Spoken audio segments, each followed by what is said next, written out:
Free energy? Let's break this down. Hey everyone, if you believe in free energy, I've got bad news.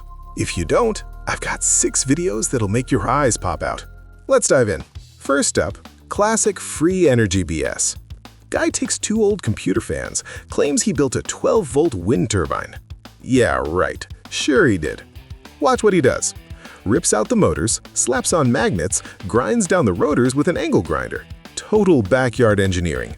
The pitch is, wind spins it, magnets rotate, electricity happens. Here's the fatal flaw. To generate current, the magnetic field has to change constantly. But genius here, he mounted the magnets so they always face the coil the same way. They spin, but the coil doesn't see anything different. For this to work, the magnets need to alternate as they pass, north-south, north-south. That's how you push electrons through the wire. What he did is like rowing with your oar parallel to the water. The blade cuts clean through, but you're not moving. You just sit there, waving your arms, going nowhere. Zero power output. Also, rotor ground down on a workbench.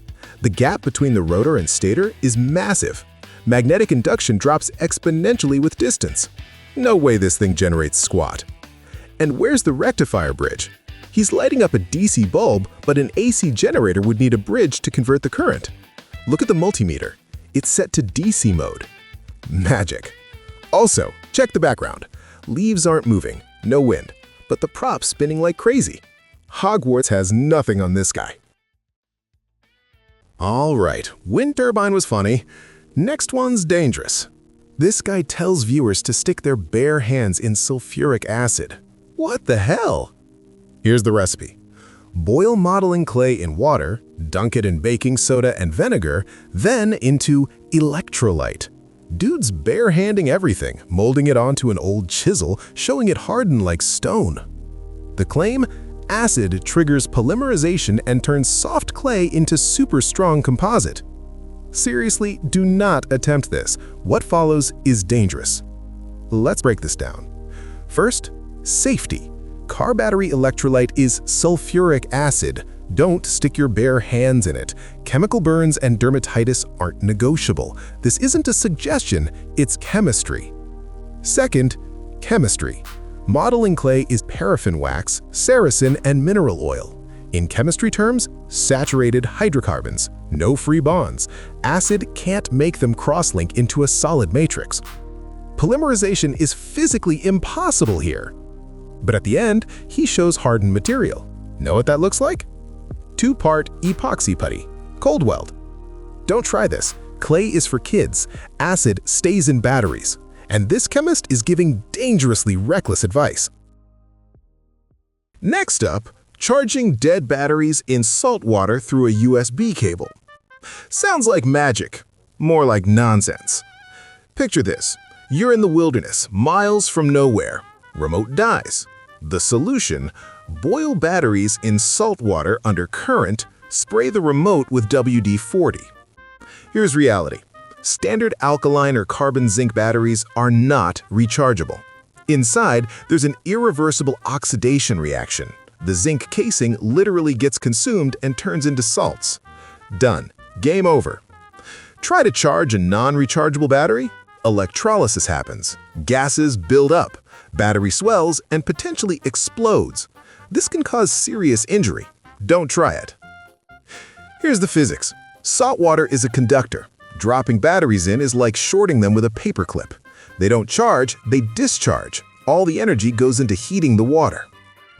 Know about WD-40 in the remote. First, it'll damage the remote. Rubber buttons can swell from this stuff. Kerosene evaporates. Oil stays behind and kills the contacts permanently. Don't do this. Battery dies? Buy a new one. This inventor needs a physics textbook and a reality check.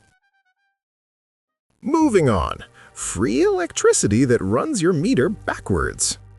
Guy claims he built a free energy generator from a piece of pipe, foil, and a capacitor. Intriguing.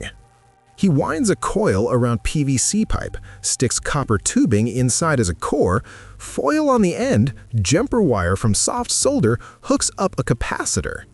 The claim, this LC circuit generates power back into the grid, making the meter run in reverse. Complete garbage. The author's confusing apples and oranges. An LC circuit can create phase shift, reactive load, but it does not create active power. His coil on PVC is just an antenna for broadcasting interference to the neighbors.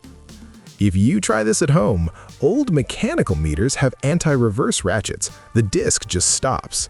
Modern digital meters measure absolute current. They don't care about direction, they add it all up. You'll pay for your consumption and for heating this useless coil. Legally, this is called meter tampering. The fine from the utility company will be 10 times what you thought you'd save. This one made my jaw drop. Space heater made from a display tube filled with oil. The process is brutal. Crack open a vacuum fluorescent display, flood the internals with heat transfer oil, seal it with glue. Connect the ultra-thin filaments to a 12-volt battery, not directly, but through a bank of electrolytic capacitors. Filaments glow red. Oil supposedly heats a massive radiator. Here's the problem. Capacitors only pass current during the charging moment. One big pulse and your filaments vaporize faster than you can say, "What the hell?" After that, circuit's open. You're sitting with cold oil. Also, author filled the tube completely and sealed it tight. 7th grade physics. Liquids expand when heated, and they're incompressible.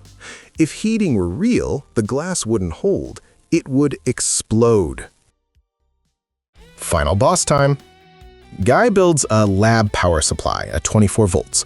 Recipe: 6 old laptop lithium cells, a wooden heatsink, and nanotechnology. Spoiler: author's a kamikaze pilot trying to take you with him. He takes 6 cells from a dead laptop battery, connects them in series. For voltage regulation, mounts a MOSFET transistor on a wooden board. Calls it a GaN active MOSFET, gallium nitride, hooks it to a fan, turns a knob, shows the bead changes. He connected 6 lithium cells in series without a protection board, BMS. Know what happens? Strong cells still have juice, weak ones dead, but current keeps flowing. The good cells force energy through the corpse of the weak cell, heating it up. During charging, charger's blind, only sees total voltage, doesn't know one cell's already maxed out while others are still charging. Result? Lithium fire, which you cannot put out with water. This is how houses burn down. Lithium fires are extremely dangerous. The transistor here dumps excess voltage as heat, gets hot as an iron. Where's he dissipating this heat? Into wood? Wood is thermal insulation. Transistor die will overheat past 300 degrees Fahrenheit and burn out. They claim GaN technology, gallium nitride. Check the marking, PK537BA. That's a regular cheap silicon MOSFET and channel. Cost pennies. Real GaN transistors are expensive, need special drivers, look completely different. They're selling you nanotechnology pulled from the trash. Bottom line, this is sabotage masquerading as engineering. You'll need a fire extinguisher and probably a lawyer. Miracles don't exist, no matter how badly we want them to. You can't make bullets from modeling clay. Turn on your brain before you turn on your soldering iron. If you see content like this, call it out. Send me the link. Hit like if you want more teardowns. Stay safe.